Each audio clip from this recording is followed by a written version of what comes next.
आपके हमारे भीतर के काम का, मद कहें तो अभिमान का, दंभ कहें तो दिखावा करने का जो एक स्वभाव बन जाता है, इसका हमारे भीतर का काम, मद, दंभ, जिस कथा को सुनने मात्र से जिसका नाश हो जाए, समझिए वो कथा कौन सी है, वो विमल कथा है।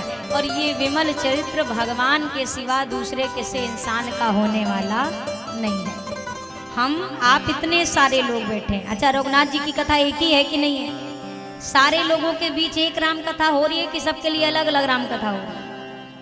अरे पूछ रहे हैं, एक ही कथा है ना। राम जी का चरित्र एक है, लोग सुनने वाले अनेक हैं। पर हम जितने लोग बैठे हैं, अगर हम अपनी अपनी कथा गाना शुरू करें तो कितनी कथाएं तैयार होंगी। आपके सनहा टोला गांव में ही 2-3 लाख कथा तो निकली जाएगी एक एक आदमी की। अब बनाना शुरू करें बच्चे से लेके दादा से लेके परदादा तक तो नहीं बन जाएगी। अच्छा मैं कहूँ 30,000 भी अगर आपके पूरे ग्राम को मिलाकर तैयार हो गई कथा, उस 30,000 कथा में से कोई एक कथा भी ऐसी है जो हमारे भीतर शांति पहुंचा सके, जो हमें सुख दे सके। मान लीजिए आपका कोई बहुत खास मित्र है, वो कोई बहुत खास रिश्तेदार है, उसकी कथा अगर तैयार की जाए और आपको 9 दिवसीय पारायण सुनाया जाए तो आपको शांति मिलेगी क्या? आपको सुख मिलेगा क्या? आपके भीतर का काम, मद, दंभ ये नष्ट हो जाएंगे क्या? संभव है?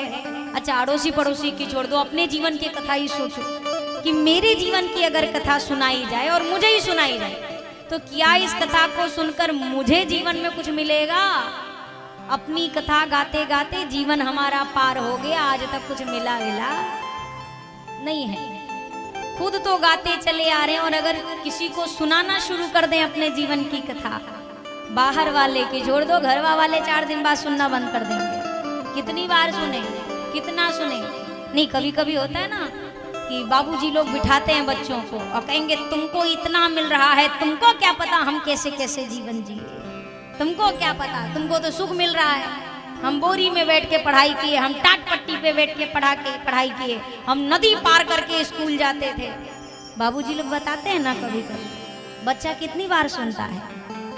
पहली बार सुन लेगा, 2 बार सुन लेगा और तीसरी बार जहाँ बाबूजी टाट पट्टी की कथा लेके बैठे, बच्चा कहेगा तू टाट पट्टी में पढ़े तो हमार का दोष है, हम क्या करें? वो आपका भाग्य था कि आपको वो चीजें मिली, ये हमार भाग्य हम मोटरसाइकिल से स्कूल जा रहे हैं, इसमें मेरा कोई दोष नहीं। जब हमारे आपके जीवन की कथा हमारे अपने लोग सुनने को तैयार नहीं है तो दुनिया को ये कथा क्या शांति प्रदान करेगी? हमारे जीवन की कथा मलयुक्त है, ये विमल नहीं है, इसमें मल है, इसमें विकार है, कहीं क्रोध है, कहीं दंभ है, कहीं पर अभिमान है, और ये सारी चीजें किसी और को सुख प्रदान कर सके असंभव है। पर भगवान का चरित्र कैसा है? ये जो है ये विमल कथा है। जो मनुष्य इस कथा को सुन ले उसके जीवन से काम, मद और दंभ ये नशा जाते हैं। नशाना मतलब क्या? नशाने का मतलब क्या होता है? कभी आपके यहाँ बर्फ गिरा है? ओला कभी गिरा है? कभी ओले को गिरा हुआ अगर आपने देखा हो, ओला गिरे तो बैठ जाइए, जहां पर वो ओले गिरे 5 मिनट के लिए पूरी सड़क आपको सफेद नजर आएगी, पर बैठे बैठे देखते रहिए और देखते देखते वो सफेद सड़क फिर से कब काली हो जाएगी, ओले पिघलकर नष्ट हो जाएगी। उनको नष्ट होने में समय लगने वाला नहीं, अपने आप। उसी प्रकार से कथा सुनने मात्र से हमारे जीवन से काम, मद, दंभ ये नशा जाते हैं, ये समाप्त हो जाते हैं। कुछ यत्न करने की आवश्यकता नहीं है कि बड़े बड़े यत्न करने हैं। मैं आपसे करबद्ध होकर एक निवेदन करूं, ये पहला दिन है कथा का, मेरी प्रार्थना है जीवन में केवल एक लक्ष्य बना लीजिए। नहीं माला लेकर बैठ पा रहे हैं कोई बात नहीं, नहीं रोज मंदिर जा पा रहे हैं कोई बात नहीं, नहीं रोज पूजा अर्चना कर पा रहे हैं कोई बात नहीं। एक में सोते जागते उठते बैठते जब याद आएगा मैं अपने मुख से राम राम कहूँगा।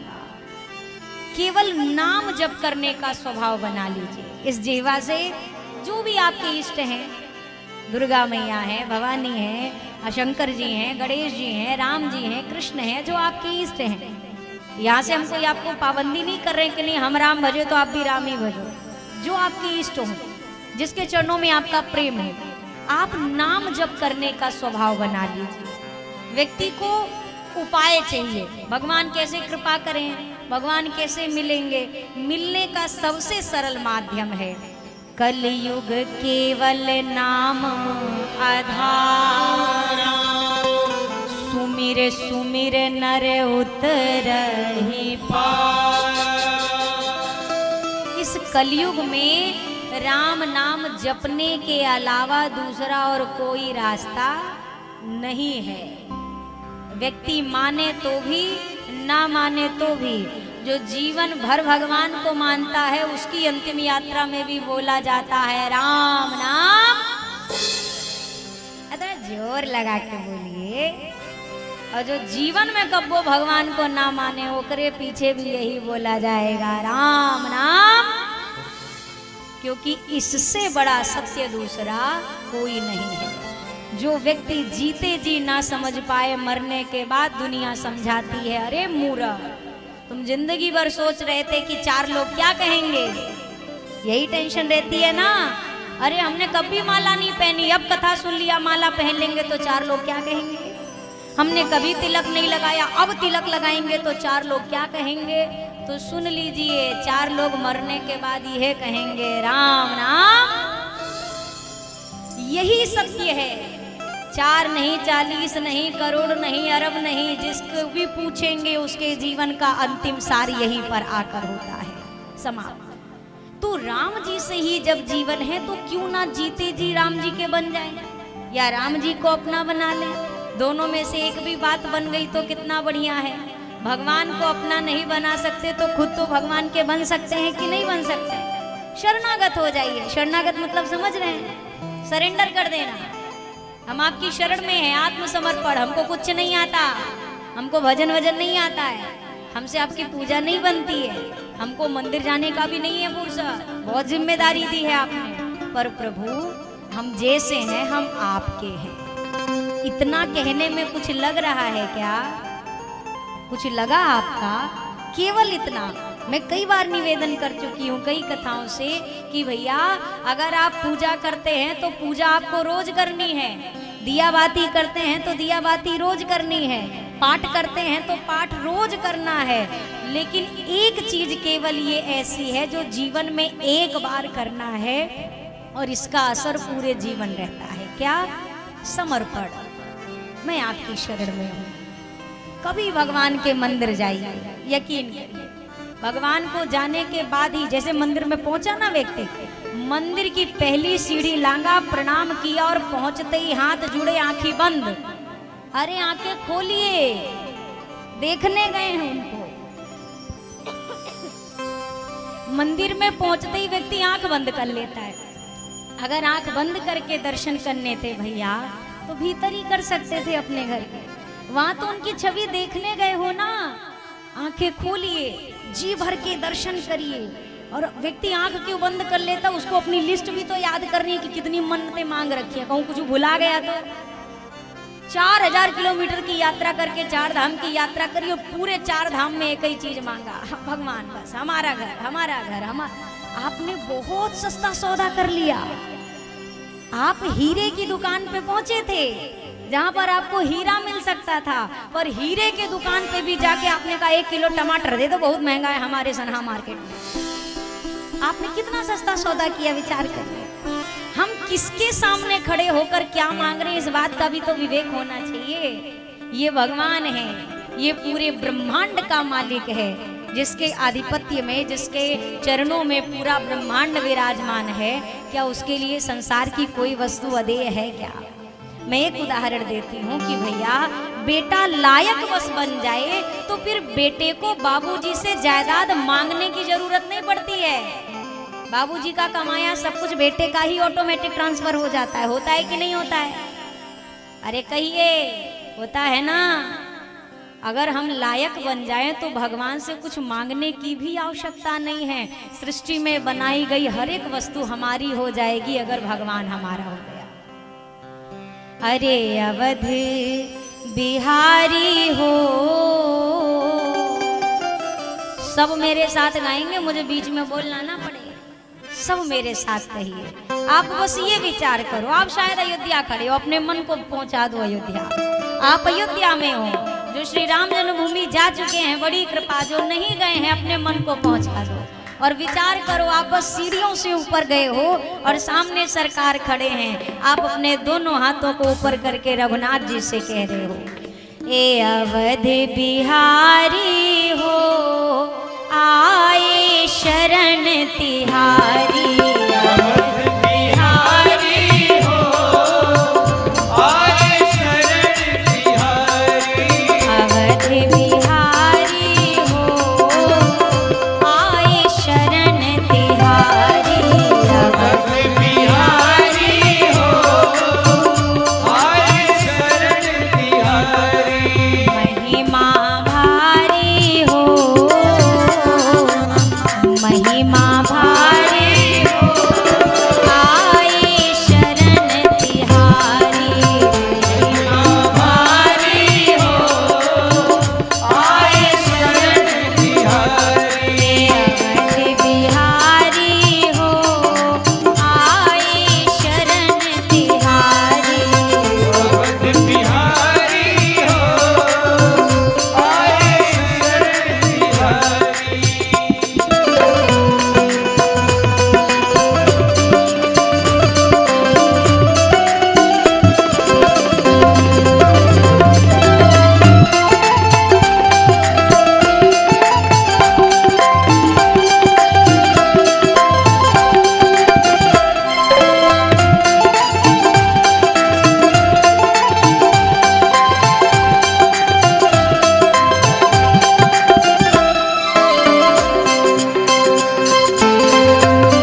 एक मनोभाव कि प्रभु हम आपकी शरण में हैं। गोस्वामी जी महाराज ने लिखा, बिनु सत्संग विवेक न होई, राम कृपा बिनु सुलभ न सोई।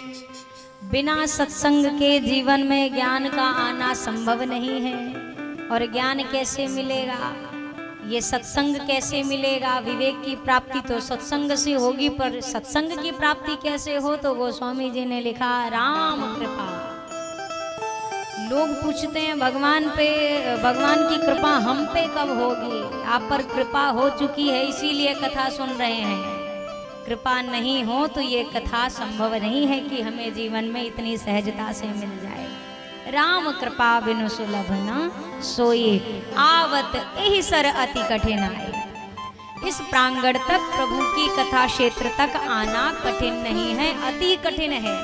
राम कृपा बिनु आए ना जाए।